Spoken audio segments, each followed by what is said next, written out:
It is Wednesday, March the 23rd. I am John Pollock alongside Mr. Wai Ting, representing Gracie Jiu-Jitsu here on the Post Daily News Show. Hello, Wai. Hey, John. I really should get more clothes, I think. You know what? You have your go-tos. I do, and I feel like I've had the same wardrobe for like the past 15 years, dude. Like I never buy clothes, except unless it's like t-shirts for like friends' podcasts. That's really it. Well, you're a daily superstar now. You've got to be you can up the uniform? wardrobe. Yeah. Okay. Maybe we can just have like a go-to uniform. Change my name, maybe drop a last name, Okay. just get the whole rebrand. Dye my hair blonde, maybe. I don't think you should rebrand Wai Ting. That's been a winner for years. It's been a name, yeah. Well, we are going to get into all of the news today. How's this week going so far? Yeah, feels a bit longer than usual, I have to say. Like usually by this point, I feel like it's Friday, but it's really just the middle of the week. It's Wednesday. It's hump day. Yes, it is. Dynamite today. Yeah, how does it feel for you?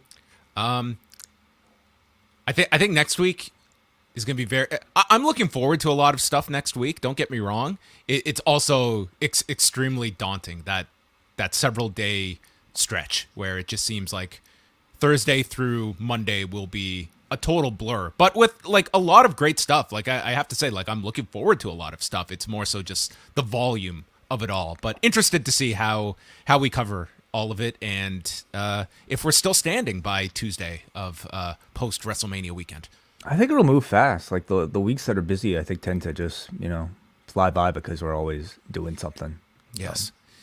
So we start off with WWE making an announcement today, this from their press release, that WWE and the largest and leading group in the Middle East and North Africa, the MENA region, today announced a major broadcast partnership that will see MBC's video-on-demand streaming service, Shahid, become the new home of WWE in the Kingdom of Saudi Arabia and the rest of the MENA region. The partnership includes all WWE premium live events kicking off with WrestleMania, April 3rd and 4th, live episodes of Raw and SmackDown, as well as the network's vast library of original programming and archived content.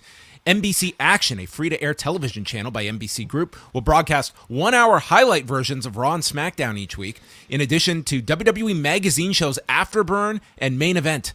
And this will include Shahid having its own WWE channel for the network content. And then, yes, you can watch Raw live every Tuesday morning at 4 a.m., and then you can watch SmackDown on Saturday mornings in the middle of the night. But also getting, imagine a 1 hour version of Raw each week. Sounds lovely. Yeah. Could you imagine? That our friends in the States have always had, of course, on Hulu. But yeah, it sounds like they got everything. Like, what else is there WWE affiliated that they don't possibly have? I mean, once you have Afterburn as part of that is really the icing on the cake. Like, you throw in Afterburn and we're putting our pen to paper on this deal. Now, Shahid is a streaming service that actually launched all the way back in 2008 when streaming services were not even in our lexicon. And they reported 27 million monthly users, unique users as of 2019. Wow. And there's a lot of backstory to this MENA region deal because this was kind of the impetus for those lawsuits that we saw filed, beginning with the city of Warren, Michigan, the police and fire retirement system, that they filed suit against the WWE, Vince McMahon, George Barrios, and Michelle Wilson, the latter two being the former presidents of the company, over WWE allegedly misleading investors on the status of their MENA rights deal, where they had a previous deal with OSN. That was their broadcaster in the Middle East and North Africa. And then they were alerted by OSN that OSN would be dropping all of its sports channels. The deal with WWE would not be continuing, and they would be exiting the deal early. And George Barrios did not disclose this in the April 2019 investors call. And WWE was scrambling, and they were trying to make a deal with NBC at the time. And part of the lawsuit included the confidential witness who appeared to have knowledge of the negotiations, stated that WWE was seeking $80 million in this deal with NBC, who was countering with $14.5 million. So they were very far apart, and it ended up like this being all part of the suit. And Barrios and Wilson sold stock afterwards, and the investors felt that they were not disclosing the fact that this OSN deal, this was not going to be resurrected, and they took a while to disclose this fact, and it led to, and this was also tied into the whole talent being stranded in Saudi Arabia back in 2019. So it led to a $39 million settlement in 2020. And now, all of this time later, they now have a new MENA rights deal. So there's a lot of backstory to this one, but no financials disclosed. So that would be the obvious question here, is how much this deal is worth. I guess we can assume somewhere in the neighborhood of $14.5 million to $50 million, which is the gaps that they were at as of that lawsuit. Yeah, that's a very wide range, and we can look to people like Brandon Thurston to perhaps whittle that down to maybe a more of a precise number. But a lot of money to be made over there, of course, and I'm sure considering how much they're getting paid for one show in Saudi Arabia, they probably want to make this as close to that as possible. Just if anything, perception of value.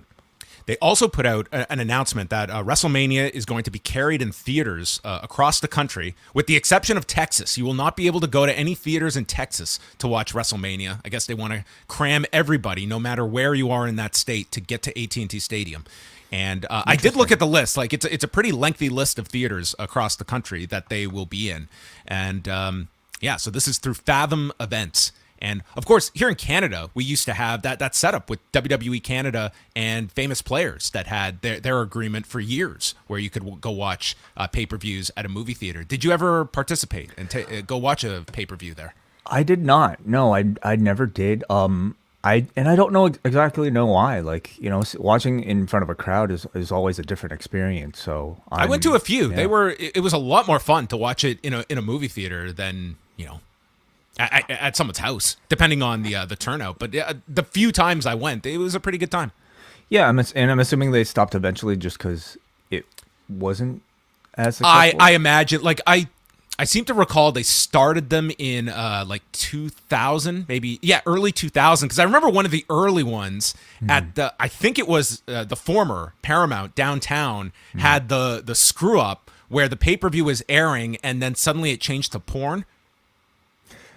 How does that even happen? I don't know. How is porn possibly like in whatever servers or like whatever machines that maybe it's just theater? like straight up connected to like the digital box and someone just I have no idea. I worked at a movie theater, but I did not work in the actual playing of the reels, so I couldn't even. Obviously, this wasn't playing off of a reel. Sounds hilarious. It got like publicity at the time. I think it was it was like an early 2000 pay-per-view, and children were horrified. Pornography. Scarred forever. Yeah. Yes. I wonder. Get us back to our Hell in a Cell with Mick Foley. We can with Triple H. I wonder if AEW would consider something like that. They did this. They did this for Revolution. Okay. They have been in the airing. U.S.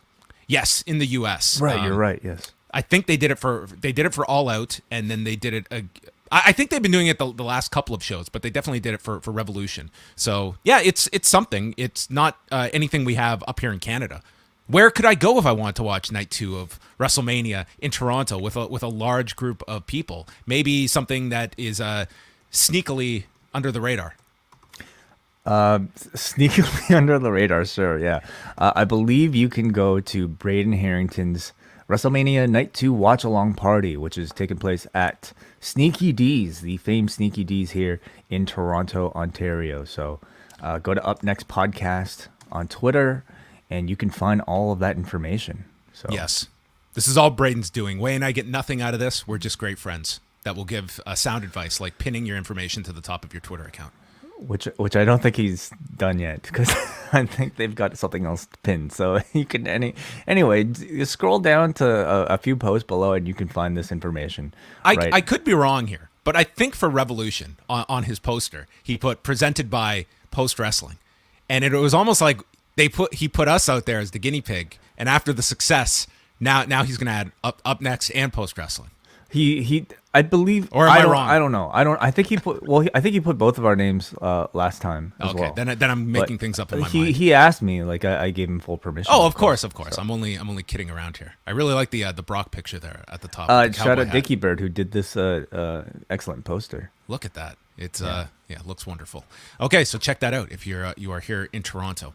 We move on now. WWE Raw on Monday night, 1,769,000 viewers, a .50 in the 18 to 49 demo. So they did not have any NCAA men's basketball to contend with. So they were back on top of the cable chart for Monday evening with their best 18 to 49 figure in the last 4 weeks, while also increasing 18% in 18 to 34, a better first hour than they had last week, but again, peaking in hour 2. Brandon Thurston's quarter hour breakdown, it seemed that the AJ Styles Seth Rollins segment was the peak point in both viewership and I believe 18 to 49 as well. And then it took quite a bit of a plunge in hour 3. It didn't seem like the 24/7 segment was all that enticing to the audience. That was their unofficial intermission, and then several came back for the main event. Yeah, I mean, at this point, I don't know how much of the content itself is as much to blame as maybe just the competition. Raw is a battle of with oneself, of your attrition rate when it comes to hour 3. But next week, we can presume maybe a bit more interest in the Seth Rollins storyline. Do you think? Well, and the fact that they're building that up to like start the show as well, and what they do with that segment, it's I think that will be the main advertised point is Seth Rollins and the idea of they're at least dangling the idea that they will settle the Seth Rollins thing. Whether they do or not is to be determined. We will see. But also worth noting, Raw continues to post very strong viewership here in Canada. They did 278,600 viewers on Monday. So for the 4th week in a row, it was up. And this, again, their highest number since last August, which was the Raw following SummerSlam, 119,400 in the 25 to 54 demo. And they were going up against the NHL and a Toronto Raptors game against the Chicago Bulls. Do you have any theory, Wai? Do you attribute any of the Canadian viewership to just WrestleMania build? Do you think it has coincided with this Owens-Austin program? But that would be my best guess. But this has been very strong for Raw in Canada these last 4 weeks. And SmackDown's been doing very well, too. I can't really tell you like what the taste of a Canadian wrestling viewer how it may differ from an American viewers. I really can't. Like, to me, I think we're more similar than we are different. So these sort of fluctuations, I really don't know what to account for other than maybe a difference in competition. Well, remains to be seen. I think they will have several more big weeks, and then we will see what the post-Mania picture is going to look like afterwards. Is there going to be the pre-WrestleMania Backlash picture? The pre-WrestleMania Backlash picture. That's another way to look at things here. Mm-hmm. We have a TripleMania card coming up on April the 3rd, and there is quite a lot of AEW involvement in this show, including the Young Bucks, who are set to work the main event of this show against El Hijo del Vikingo and Phoenix, who is still on his way back after his dislocated elbow back in January. And this is the card that is going to feature our Roulette of Death tournament, where the losers will advance, and then the ultimate loser gets ultimately unmasked. And what a lineup of this tournament. So the tournament matches at this TripleMania card, April 30th, will feature Pentagon Jr. and Ultimo Dragon, 56-year-old Villano 4 against LA Park, 55-year-old Blue Demon Jr. against 62-year-old Rayo de Jalisco Jr., and then Psycho Clown takes on Connect at 69 years of age. This is going to be the most wild tournament in the world. Please get Connect to face Pentagon Jr. at some point in these brackets here. Yeah, I don't know what to say. I mean, there's a morbid curiosity for me just to see what those matches will look like. These are like significant masks at stake. We will see. Is somebody going to actually get unmasked of these 8, or is there going to be a clever way of some alternate finds his way into this? I don't know, but these are some historical masks that are in theory at stake here. Mm-hmm. Yeah, sure. Yeah, I mean, I'd love to know, whether or not in the local market, how much this means compared to, I guess, a typical card with people under the age of 50. Oh, this is going to be huge for your 65 plus audience. That they're going to connect with that audience. We also have what else here? Andrade El Idolo, Cibernetico, and Diana Perrazzo taking on Pagano, Bandito, and Taya Valkyrie. Dragon Lee and Dralistico versus Johnny Superstar, a.k.a. Johnny Caballero, a.k.a. Johnny Mundo, a.k.a. Johnny Impact, a.k.a. Johnny Nitro, a.k.a. John Hennigan. And they will be taking on Laredo Kid and a mystery partner, as well as some of the highlights on this card. Sammy Guevara and Ty Conti are also part of this in the three-way tag. So it's a very intriguing card for many reasons. I think you're going to get some excellent stuff on this show, and you also could get some beyond brutal wrestling on this show. But one thing is for certain, when you watch a major AAA card, it is quite the spectacle. Like, you come away with it, you will never be bored coming out of it. That is usually a guarantee for these shows. And that can have a wide range of emotions, from good to bad and all things in between. I mean, spectacle, I think these days is what people end up paying for on these pay-per-views, and how attractive and how talked about is a card on paper, for better or worse. And people are at least talking about this one. Are people talking about NXT Stand and Deliver? Well, we are. We're about to. We've got the latest card coming out of Tuesday's show, which featured the finals of the Dusty Rhodes Tag Team Classic, where Io Shirai and Kaylee Ray defeated Wendy Chu and Dakota Kai and announced they are cashing in their tournament victory to both face Mandy Rose, making it a four-way at Stand and Deliver with Cora Jade involved. So they are not going for the tag titles. They have won a tag tournament to get individual shots in the four-way. Yes. The first time ever, I would say. This was one of those first time evers. Yes. The first time I would never been done before, never been seen before. Well, the first time ever, I think, coming out of a tag team tournament, you had two competitors for a singles title, and I mean, I think people are going to ask, what's the point of the Dusty Tag Team Classic if you could do shit like this every year? But I have to imagine this was not their original plan, and somewhere along the way, maybe something changed. Do you have any suspicions, John, about maybe what might be going on with Gigi Dolan and JC Jane? Yeah, it's a great question. They were involved here physically, so it's you can't really look at it as it's something where they're not cleared or something like that. I think this might have just been an idea where, they might not have just had a spot for this. Like, you have 6 matches announced so far, and maybe they just figured the tag title match is this is a better way to go with them. I don't know. There's certainly no argument that the match is going to be better. The Mandy Rose versus Cora Jade match will be much better with Io Shirai and Kaylee Ray, two veterans in there, making it a 4-way. So I'm at least as far as the match is concerned for the card, I'm definitely in favor of the change. But it kind of dampens the appeal of the Dusty Classic if they can do this. Yeah, I think it was one of those where, it kind of could have just been saved for another part of the year. But I mean, I'm not too tied with whatever the conclusion was. We also got the additions of Grayson Waller and Solo Sikoa to the ladder match, joining Carmelo Hayes and Santos Escobar. And next week will be a triple threat with the losers, A-Kid, Roderick Strong, and Cameron Grimes, to get the final spot. I can't imagine it not being Cameron Grimes after that promo on Tuesday and needing to win this match for his late father. After a promo like that, you would assume, it would probably be Cameron Grimes, but they're also putting a lot of attention onto A-Kid as well. So I wouldn't be too shocked if Grimes kind of goes on to lose to continue to tell this story about disappointment. But I mean, you would expect somebody like him to get a spot on the show as well, of course.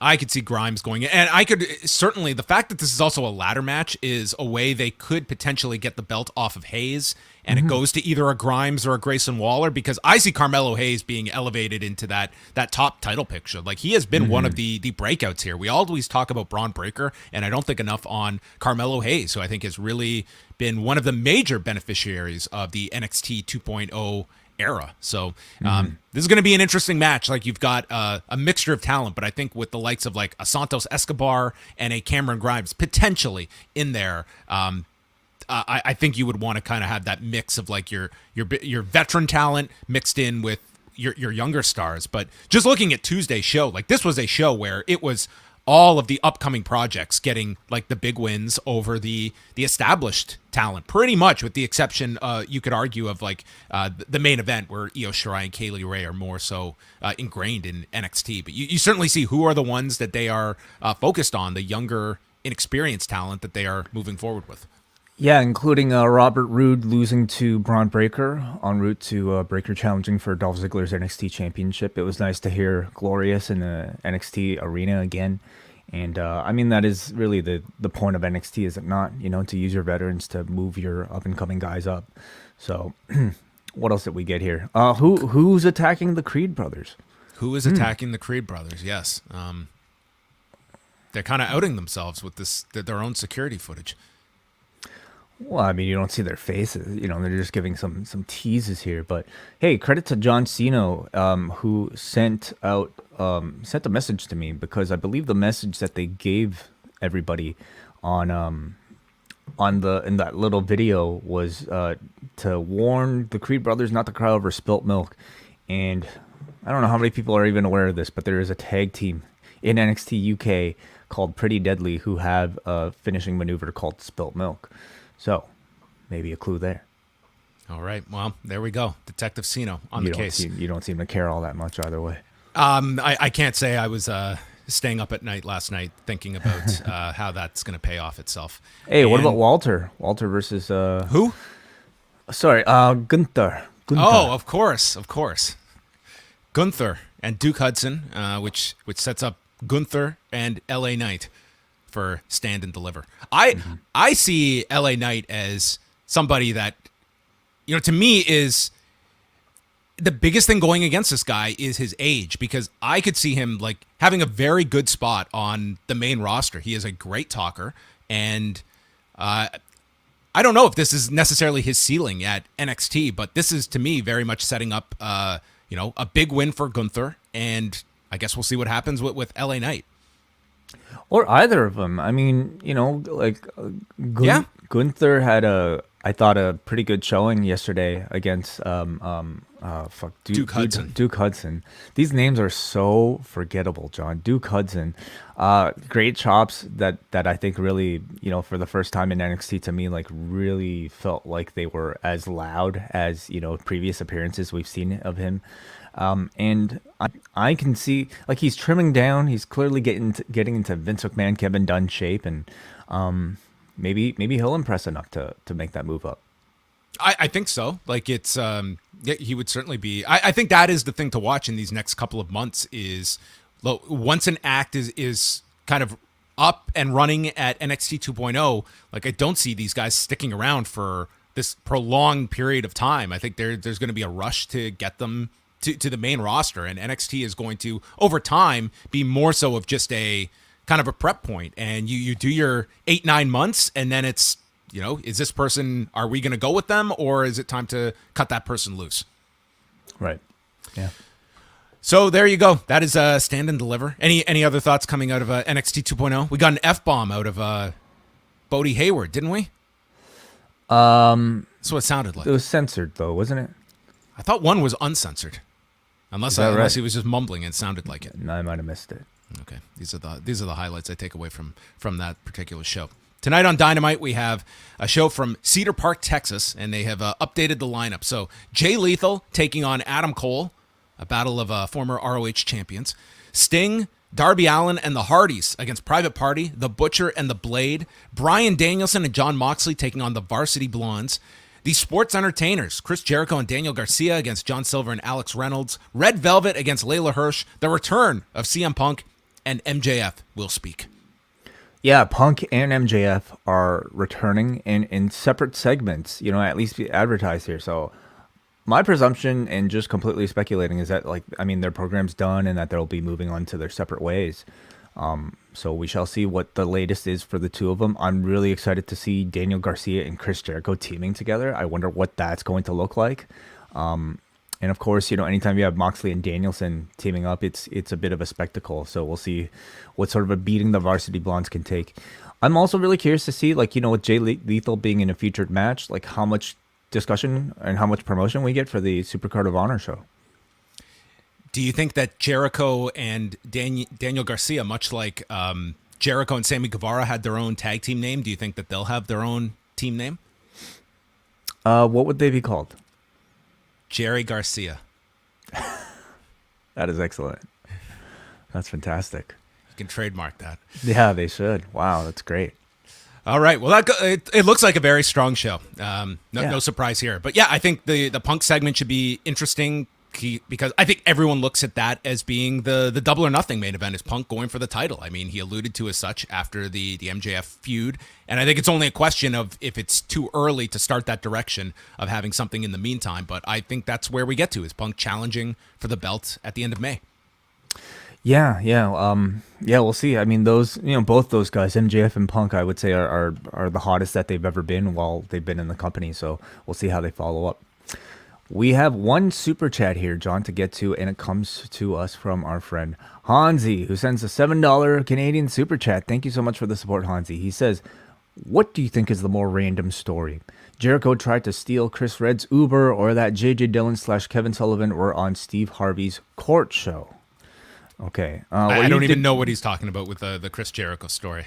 Well, so Chris Red, and I only saw this on Reddit, but Chris Red, I believe, is some sort of famous comedian, comedian. Apparently so, yes. He is a comedian, and then he tweeted recently about how Chris Jericho tried to steal his Uber because I guess they both named Chris. So, I know this guy. He's on SNL. Okay. This sounds like a really hot story for Reddit. Yeah, it's a very random story, but here, I'll show you the tweet right here. I don't even know. J.J. Dillon and Kevin Sullivan were on Steve Harvey's court show. I didn't even hear about that. Yep. So they're both pretty random, and it just kind of shows you that wrestlers and wrestling stories can pop up pretty much anywhere. Yeah, that's it. Thank you. Okay, and that about does it. I'm sorry, there's nothing to add to these facts. None. These things happened in the world. They did happen. That is correct. There's nothing to add to either story. But thank you for the super chat either way, Hansi. We are live tonight, 10:05 p.m. Eastern Time. Note the special start time, the new special start time. We will be live right after Dynamite here on the channel, so give the channel a subscribe, a thumbs up, pirate it, however you choose to. That's when you know you really make it, when people are pirating your content. And pirating YouTube? Yeah, really? I'm gonna come after you. Personal cease and desist. Okay, well, I mean, sure, do what you want. That's it for us, everyone. Thank you for tuning in to the Post Daily News Show. We'll speak with you tonight and catch the latest edition of Rewind Away, where Way and I review the ROH Supercard of Honor event from 2017, the Young Bucks and the Hardys in a ladder match, Dalton Castle challenging Christopher Daniels, King Mo Lawal taking it all in the crowd of 3,500 people, a new ROH record at the time in 2017, a lifetime ago in pro wrestling, as we go through some of the news events from that particular week of WrestleMania in Orlando, Florida. Yeah, I really enjoyed going back to watch the show, and I think you'll love hearing us talk about it. And that is it for us. Thank you for tuning in to your Post Daily News Show.